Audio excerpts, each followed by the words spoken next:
Brad. It's my wife, Brooke. We have 7 children. We live in Mills River, and we've been going to Biltmore for about 2 years now. Looking back over our lives, we can see that God has always been at work. He's always faithful. He's always there for us, and prayer has been a major part of that. You know, Brooke and I, after we met, we kind of drifted apart a little bit. We were in 2 different towns. You know, she was in college. Had already started working, and my father developed some blood clots in his legs. And so I kind of sent out an email blast asking people to pray. I was the only one that called. Yep. And his mom was like, "Who's that girl?" Well, we both became Christians at young ages, but grew in that different. I'd say you kind of get to a plateau, and then there's a new challenge, and you keep growing. I have one sister, and we grew up pretty close. We both chose to raise our kids in similar manners, but she had 2 daughters, and I had 2 daughters, and then I was able to have more kids, and she wanted more kids, and the Lord saw fit at that time for her not to be able to have kids. And during the 21 days of prayer, I started praying that my sister would be blessed with a baby. And I got really bold. I didn't tell anyone else, but I prayed that if the Lord wanted to bless us with another child, that I wanted my sister to have one first.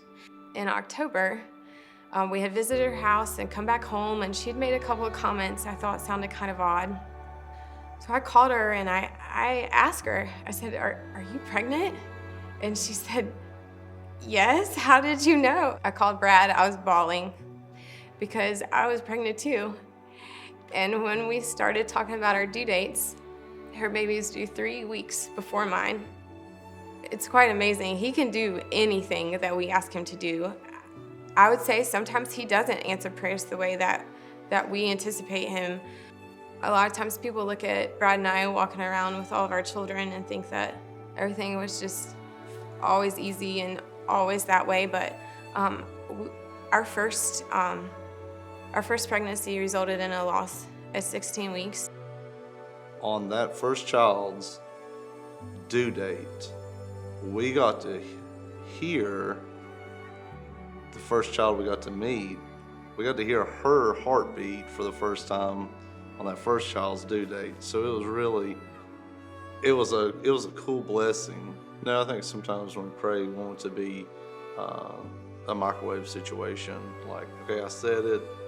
Come on, let's go. But more times than not, it's more related to a crock pot. You have to keep simmering on it and praying on it. And even when I'm praying for something different than what Brad says that he wants, I might mention something like homeschooling our kids or me being a stay-at-home mom, and both of those things I prayed for 3 years before he all of a sudden one day said, I think this would be a good move for our family. Not all of our prayers will be answered the way that we want them. He's not always going to heal what we pray to be healed. He's not always going to change what we pray to be changed. But I think that God taught me more in the waiting, in the praying, than if we had just been on the same page to begin with.